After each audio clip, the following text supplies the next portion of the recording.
3, 2, 1.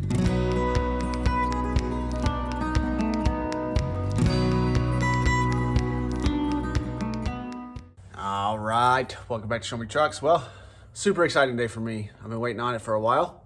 So let's switch the trucks out. You can tell 36 is not out here.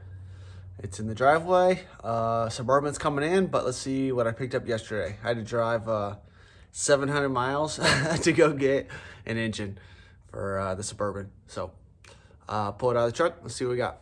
The second time I'm filming this, so if I sound grumpy, I forgot to hit record. I got a horn button from eBay. A fan came with it, but I can't talk myself into it. Plastic fan, no matter what I do. But maybe I can use this extension. 292 from an 80 square body. It might not even be from that truck originally, but that's the truck it was in. And it does have a square body alternator on it. But first thing you're gonna notice, besides it's beautiful, it's got air conditioning.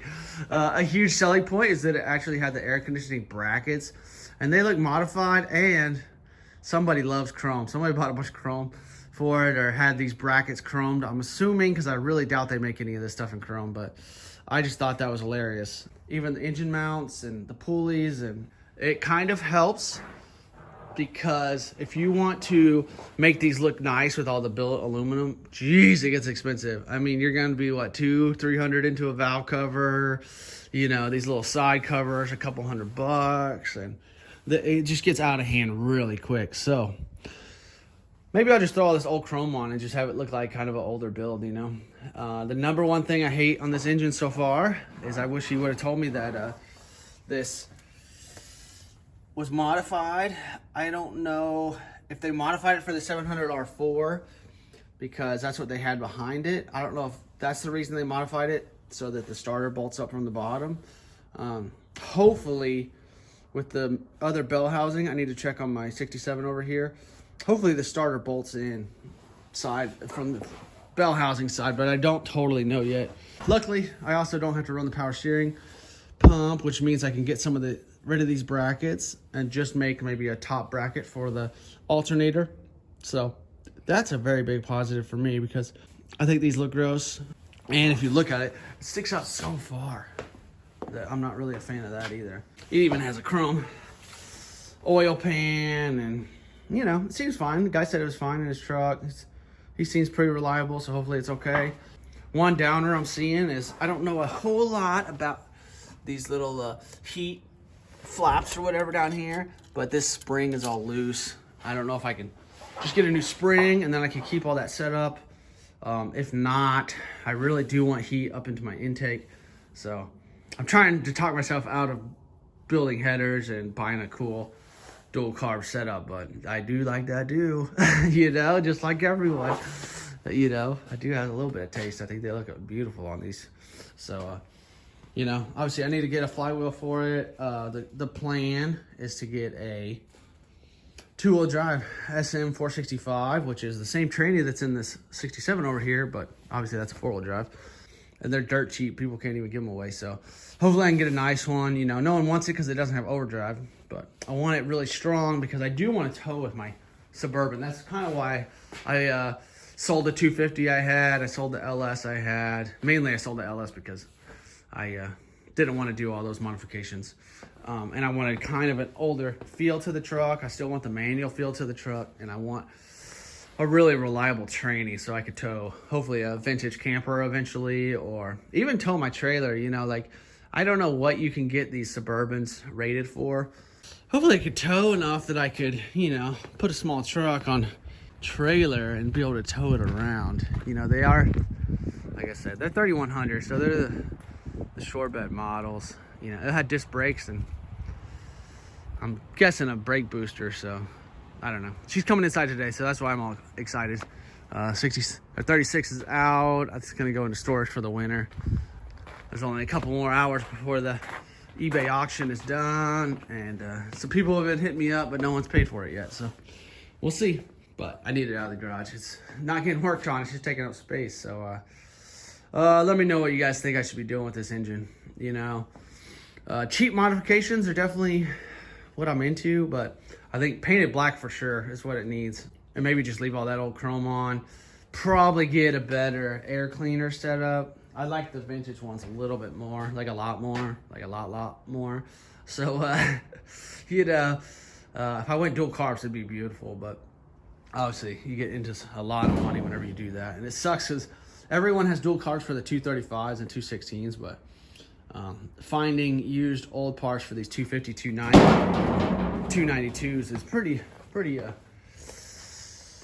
rare. And they all want to put a 4-barrel on there, and I'm not really into a big old giant 4-barrel on these. I'd rather have the dual carbs, and with dual carbs on a 292, you have a little more options because you're not going to overcarb it as quick as you would a 250 or 235. So let's pull some stuff off and see what it looks like, and the fun begins.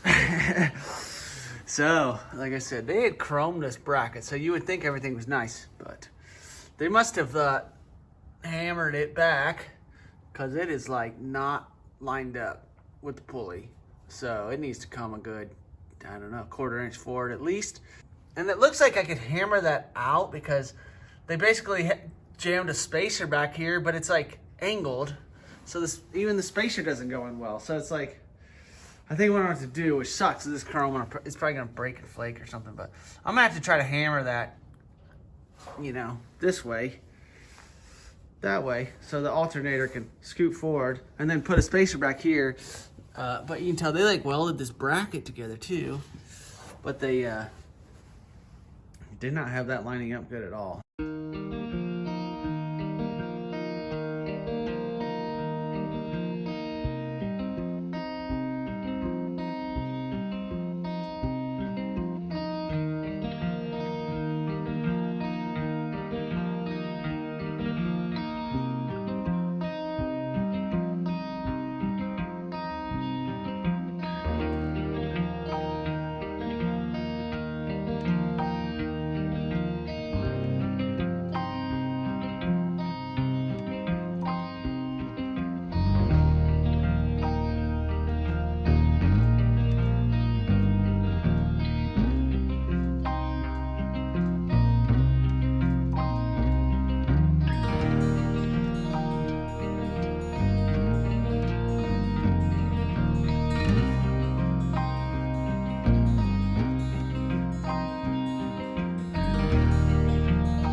This is Sunday, I got a little free time, wife's home. So I went ahead and threw these spindles on, and luckily I found another little shim because this side just seemed a little looser. That side, you really have to jam those shims in, everything's really tight. This side was just a touch loose, and then luckily I found a shim on the other axle, so now everything's really tight on this, which is good. Obviously greased everything, and then the order I did this is I put some grease in the spindle, put all those spacers on the bottom, and then I showed you I have a little bearing in here, so I packed that grease in the bearing, and then slid the spindle on, and then ran my kingpin down in there, and obviously make sure it's lined up for this pin, and then I greased up these bushings and then slid the bushings in from the top and bottom. That way I had a little more wiggle room. I knew everything was moving. I still need these end caps. They're supposed to be little end caps to keep those bushings from falling out. And then I hit this little pin in, and this pin on these, it has a little flat spot that goes against the kingpin, and then whenever that's fully tight, that will lock your kingpin in even tighter because it's going to act like a wedge and kind of push it up. And so make sure and obviously grease all the surfaces that are moving around. But I know that the newer axle didn't have a bearing, and I'm assuming it's because you would think that once this bearing starts to wear, if it starts to break, it's going to really loosen up those kingpins. So I know I watched a guy do some C4 suspension, and he was showing how much travel he had in his spindle, and I wonder if it's just that bearing blew out. It could be something else. But I would say that's probably a weak link on these. But that bearing's way thicker than the spacer that came with the 3-inch drop axle. So obviously I need my grease fittings in here. I'll probably wait till the end to put those on just to make sure I don't break them off or anything. So now cleaning up some more parts, throw things on. You know, none of this is that complicated really, but taking your time, make sure everything's really clean is important. But I love it, you know, these move smooth. And I know everyone wants Mustang 2s and everything, but I do like the idea of the original. And I'm going to have a whole video about me changing my mind on this truck a million times. But back on it, I don't know where I left off, but brakes are on. Obviously, I don't have my steering arms on the bottom. That's why I don't have those bolts tight. And then I don't have these caps yet. But everything else is on and clean and locked tight and, you know, doing my other side. So something I want to tell you guys is whenever you get something from someone else, make sure you don't just put it right back together the same way you got it. Because what was happening is this bearing goes on the back side, and they had this seal in. This seal sits down in here, seals everything up. And I don't know why. I mean, I kind of do. I think whenever they put those studs in, they hammered the holy crap out of the sides of that, and so they couldn't get it in, is my guess. But this side was the same, so basically they had it the other way, which I know you might think like this rubber actually slides up on this edge, so maybe they thought that would seal it up. But then this edge is just like riding against both. It was just it'd be loose in there. Whenever you see it all in there tight, it's actually kind of got a little gap in between the back of the spindle and the hub. And so it kind of rides different. So if you actually want that to seal up and not get everything in there, and that is my guess on why it's pretty gross back up in here. And I would think eventually that's going to leak all over your rotors, and then your brakes wouldn't be that great. But, you know, grease is gross.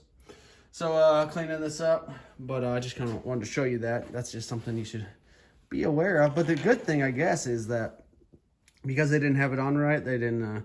I didn't have to hammer that out, because what you have to do is once you pack that bearing, put that in, hammer that in, and then slide everything on.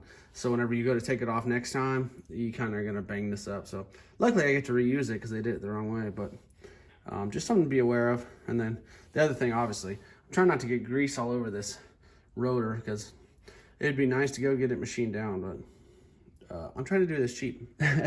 So pack some grease, throw this side all together. It'd be nice to get all this out of my way. I still got some stuff to do with this spacer. Like I told you, I need to make 2 of these spacers, and then I need to clean up the steering linkage, and then obviously tap these arms and get the arms off the Suburban when it comes in next week. So yippee. All right, well, let's call it quits on another video. Obviously you saw it's a hassle to get the Suburban and anything into my garage without a winch or driving. It's all downhill. It's scary. I don't want to blast a car into my siding. So Suburban's in. Super excited. Obviously, it's just I can work on it, you know, little bits here and there. Obviously, the 67 back here is still the main priority, but exciting to get it in. I kind of jacked it up and put it on jack stands about where I think it will be. It's only going to be lifted about 1 inch because instead of the 28.5-inch tires, I plan on doing 30.5-inch tires. We'll see. Maybe the back might have to come down a little bit. I have to get tires on there and fenders on and kind of like start playing with things. But I got the windshield out, which was a hassle. I kind of just had to destroy the windshield. And it was already broken everywhere, but it still didn't want to come out. So kind of cool learning how these all go together and the little trim pieces, and you know, got a lot of little screws and stuff out, and things are coming out. I only stripped out 2 screws, so that's just in the front. So I'm sure I'll strip a ton out in the back, but you know, slow and steady wins the race on this thing. But I think it's gonna go fairly quick, just because I already got the disc brake axle ready. I could throw it under there. You know, I got another set of leaf springs I'll throw in the front, and then I just got to fix those hangers because they had the wrong hangers in. But let me know what you guys think. 292 6-cylinder build in the Suburban with some dirt tires, you know, either bare metal or a primer, and then do like a hippie paint job on it. Maybe spend some time and do nice gloss black fenders and running boards with the little chrome trim that goes on there, and then just do a fun mural for my kids to paint on, and me and the wife, and you know, just have a fun little road trip vehicle. You know, I think the SM 465 and the 292 would be a nice cruiser. You know, I don't plan on going 80 or 70 in this thing and revving it up too nuts. You know, I just wanted to drive around and have fun. So thanks for watching. Later.